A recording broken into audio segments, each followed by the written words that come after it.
this is how I met my husband. People always tell me that our story is really beautiful, and so I thought, let's share it with the world. Let's do it! Okay, it was a cold day in December, and Andrea was in a charity shop.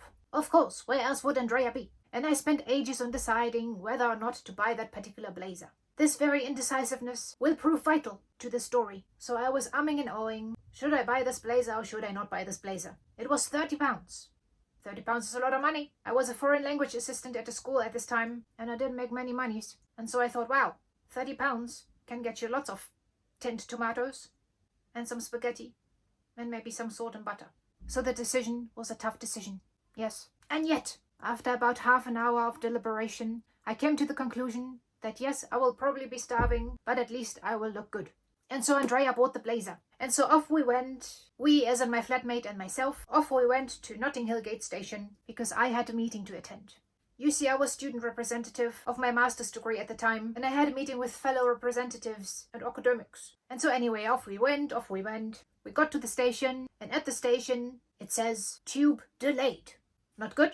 So we wait. The delay jumped from 5 minutes to 15 minutes. Unheard of. Not good. So anyway, we waited and waited, until suddenly my future husband appeared.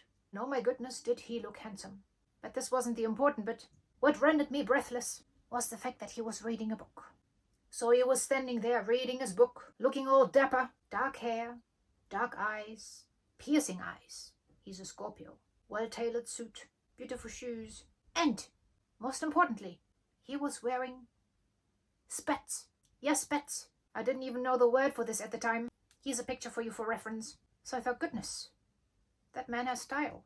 I like it. And so Andrea decided to smile at him. And he smiled back. And so we were smiling back and forth smiling, our hearts pounding away, until finally the tube emerged. And guess what he did? He did not enter the tube right in front of him. He came over to me and entered it where I entered the tube. That's nice. Let's see what happens. And so there we were on the tube. It was kind of crowded. Not too much, but quite crowded. The central line is pretty much always busy. And I thought, I don't have much time to make him understand that he should give me his number. And so I thought, okay, he seems to be an intellectual person, which I find utterly attractive. So let me just signal to him that I'm intellectual too. And so I took a book out and presented it to my flatmate. I said, look, flatmate, look what I'm reading. It's a book on phenomenology. Very interesting. Good book. Very good book. And I was hoping that he would see it too. That book. And I think he did. Because he smiled. And then he took out a notepad. And a pen. And he started writing something down. And I thought, that's it. That's the number. Got it. But no. He decided to put it back in his jacket. And I thought, not good. Oh well, better luck next time. Because I wasn't going to do the first move. It hadn't worked for me previously, so I thought, no. Either fate wants it or not. So anyway, that's it, I thought. Although he did continue smiling. I shall continue smiling too. And then there it was. My stop, Holborn. So off I go, slowly, hoping that maybe he'll follow. And yes, he did. He jumped off the tube with an elegant sidestep, and I thought, goodness, that man knows how to move. I like it. And he says, hello. And I say, hello, flashing like a tomato. And he says, would you like to go out for coffee sometime? Yes, I'd love to. Fantastic. Here's my number. Ha! I knew it. It was his number. So I snapped it away from him. And then I said, listen, I'm a bit in a rush, so I'll call you. Bye. And he said, bye. And off I sprang to the meeting, to which I was late, but not just me, with happiness in my step. Anyway, after the meeting, I went out for drinks. I tell my friend about this guy that I met on the tube. And I'm like, should I text him now? And my friend was like, no, you text in 3 days. We're in the UK. It's an unspoken rule. You don't text before 3 days elapse. And I say, well, I'm German. I'm direct. I'm going to text him. So I text him. Hey, this is Andrea, the girl you met on the tube today. It was really nice to meet you. Something, Andrea. The day goes by.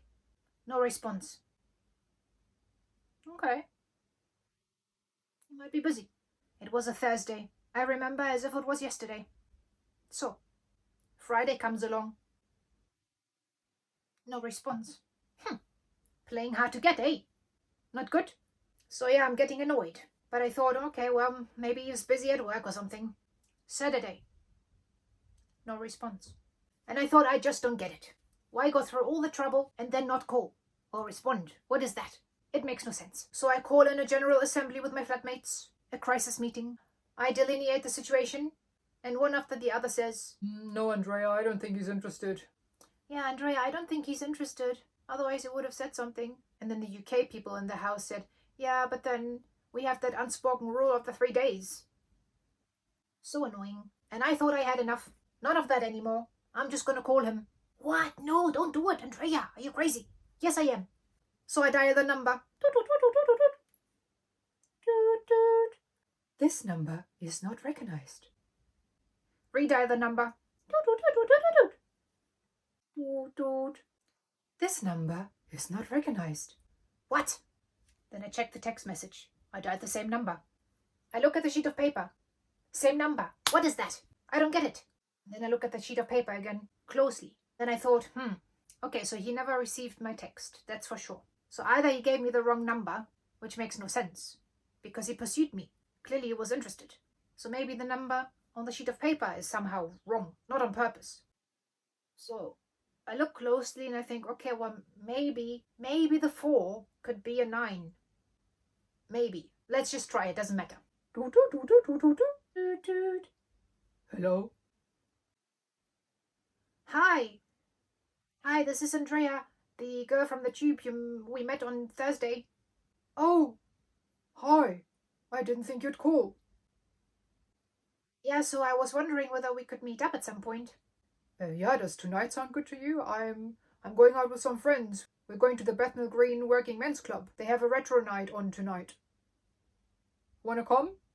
Yeah, that'd be great. So I went. And the rest is history. Now, the number on the sheet of paper was practically illegible because my now husband has dyslexia. So his handwriting is crap. And also you've heard my side of the story now. But do you wonder why he was at Notting Hill Gate Station at this exact point in time? Well, my friends, my now husband has ADHD. He was at a family friend's house before coming to the station.